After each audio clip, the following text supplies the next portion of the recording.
All right, welcome back here to the Xfinity Sports Report, your Colorado high school connection. Brian Roth back with you. We mentioned time to talk some girls hoops with Mary Kay Mauro, our own resident expert here. And Mary Kay, a lot to get to here on the program in the segment here. Let's start in Class 4A, though, and you look at the runner-up from a season ago, the Scorpions of Sand Creek, and they're back. I think a lot of people consider them the favorite. You got to really like this Sand Creek team, led by Oleana Squires, averaging 23 points a game. She is phenomenal. She's got a great target underneath, and that's Leah Davis, and they have just been unbelievable in their trek to come back. After being in their first state championship last year, they lost to Valor, but now they have a taste of it. Right. I don't think there's any question that's going to help them going into next year. And you talk about Squires, you talk about Davis, Montana State for Squires, and Leah Davis originally committed to New Mexico. She's now going to go and play for Ryan Williams up there at Colorado State. But how much do you think that factors in, though, that experience of playing on the big stage? Because they got thumped pretty good in that game, but here they are with some big game experience. You know, I think you learn a lot from that. I think what you take away is you say, okay, now we got that taste. We're going to come back with some vengeance, and we're going to actually make a dent, and we're going to start every game, every one at a time, and make that lead back. And as far as experience, I think it's going to be huge for this Sand Creek team. They're not new to playoffs. They were just new to the state title match. Right. As for those Valor Christian's Eagles, led by second-year coach Jessica Caldwell, of course, leading them to the state championship last year, they lost some pretty key pieces from a season ago. Bring back Heidi Hammonds, averaging 17 points per game. Let's talk about another Colorado Springs school in Mesa Ridge, just a couple years removed from a state championship there. And can you believe Kylie Shook is still around? I thought she graduated like 4 years ago. The post player is still there, and she has been terrific. Oh, 6'4", Kylie Shook. You're right. We've been talking about her since freshman year. Headed to Louisville. Here's a kid who now is averaging 30 points, 15 boards a game. So I think she's trying to make a statement here. Her team has been in the title match 2 of the last 3 seasons. And this is the one. This is the one that she wants to make that trek back. Why not? It's senior year, and they're really making some inroads. So they're, you know, you talk Sand Creek, you talk Mesa Ridge, and they are the teams right now. Yeah, play some pretty good basketball down there in the Colorado Springs area. Also play good basketball down in Pueblo, and I know you've always liked the Cyclones of Pueblo West. Yeah, Gil Lucero, year in and year out, it seems grade 8, Final Four. He's even been to a championship match as well. He is phenomenal, and he has really brought them to 20-plus win seasons and always a team to contend with. And I would say, you know, they could be a sleeper coming back through, along with the likes of, you mentioned Longmont up in the Northern League. They do a terrific job. Berthoud, Windsor. We've got that northern, you know, flavor to the 4A. Yeah, and Berthoud, we saw them a couple weeks ago against Erie, I should say, led by Christina Cavey, 27 points per game. She's headed to Fresno State next year.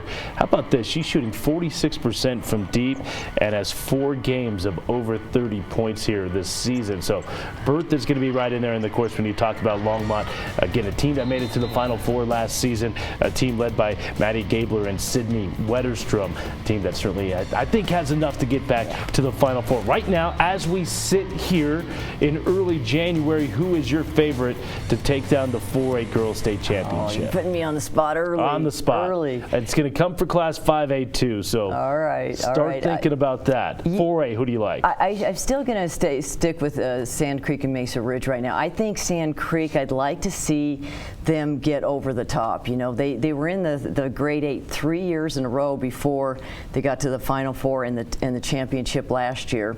I think this might be the year for the Scorpions.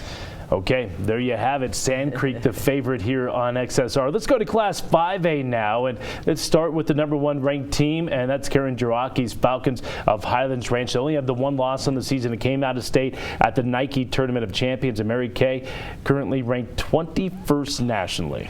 You know, a Karen Jiraki team can't stay out of the national spotlight for very long, can it? It's just amazing. And her team, I think they're getting that itch to get back to the championship. 2 years ago, they were snubbed by Lakewood in the grade 16, or rather the Sweet 16. Right. And then last year, grade 8, they lost. So I think they're ready. And they only graduated one senior, a very good one, in Logan Opheim last year, who was their outside shooter. But boy, that freshman who's now a sophomore has a little bit of experience. Layla Vigil is just doing tremendous work down there for Highlands Ranch. Yeah, and all that to go with 3 Division I players, and of course Blair Braxton headed to Seattle next year provides them an inside presence inside that paint. They also knocked off Thunder Ridge, or I should say Broomfield, a couple weeks ago. That's right. And they get Thunder Ridge coming up on Friday. How about those Grizzlies? Another one of those ball clubs that, again, state runner-up. We talk about Sand Creek being a state runner-up, back with plenty of talent. Thunder Ridge in the same boat in Class 5A. Yeah, no question. And Thunder Ridge, you know, they're smarting a little bit from last year's loss to Broomfield in the championship. And they have a new coach, as does Broomfield this year. And with their new coach, they're just picking up where they left off. They've got Taylor Rusk in the backcourt, who is certainly one of the top guards in the state. And she's getting the ball down to Jasmine Snipes a lot. So they've got that inside-outside look.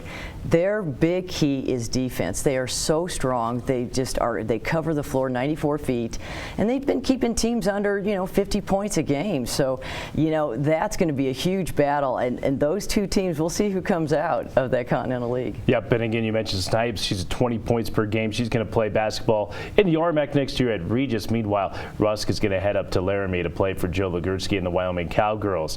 All right, you mentioned Broomfield. We had them earlier on in the program, a game that you were at. It was Broomfield and Rocky Mountain in that 5A Front Range League. Your thoughts on the Eagles? Mike Kroll retires. They lose Callie Kaiser, but bring back one very good player. Back multiple very good players, but they bring back a star in Brenna Chase. That's exactly right. And their new head coach, Derek Seifred, said he feels she's the premier point guard in the state. And when you think about what she does for this team, it's not only the leadership and that just tenacity as a point guard, but she gets everybody involved, and that's to me the classic point guard.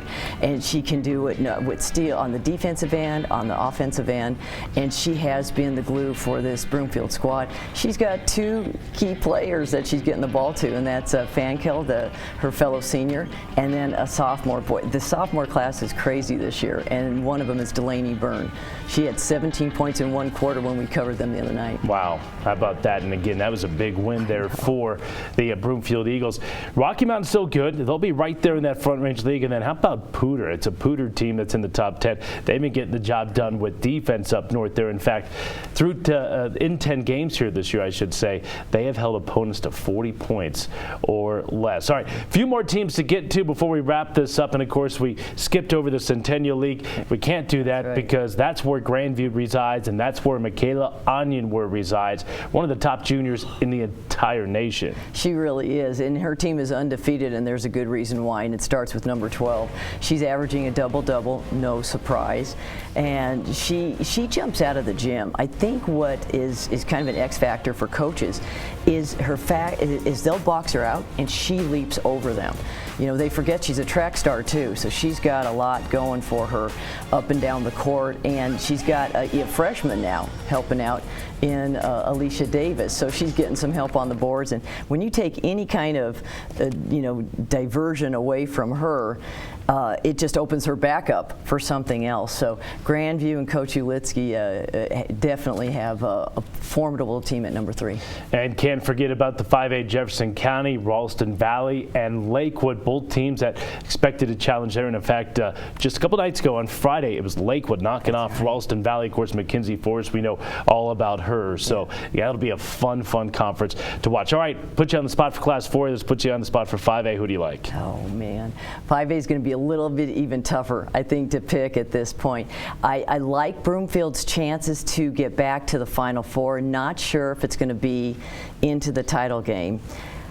Depending on where Highlands Ranch and Thunder Ridge fall, if they're on opposite sides of the bracket, it's a good chance that could be the championship. Now you're going to ask me who's going to win it. Who's going to win? So I'm going to say at this point, I'm going to say Thunder Ridge has the edge. Thunder Ridge is just smart, and as I said, a little bit from last year, and I think they've got the experience, and they also got that inside-outside that's going to look good. All right, Highlands Ranch fans, we're going to give you Mary Kay Mauro's email address here. You can email her and say, why in the world don't you? I'm kidding. I'm kidding. Thanks for coming in, Mary Kay. And by the way, again, mentioned it's Highlands Ranch, Thunder Ridge next Friday night. Yeah, get out there at the Grizzly Den, Thunder Ridge High School. Thanks so much. We'll talk to you later in the season. All right, Mary Kay Mauro, our resident expert when it comes to high school girls basketball here on the Xfinity Sports Report. More to come after this. Do not go anywhere. We'll wrap it up with 5A boys highlights. That's next on the Xfinity Sports Report.